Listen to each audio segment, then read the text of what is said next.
Sunbelt Rentals mobile elevated work platforms come fitted with access control for enhanced safety and to prevent unauthorised use. Before operating a mobile elevated work platform with access control, you will need to log in. Firstly, you will need to locate the access control panel. This is normally positioned next to the ignition panel. You can either log in using a ZTR or iPath card. Simply touch your card on the access control panel. If you see a green light, your card has been accepted.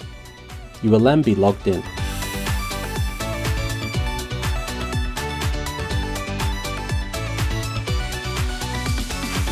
If you see a red light, you've been denied access.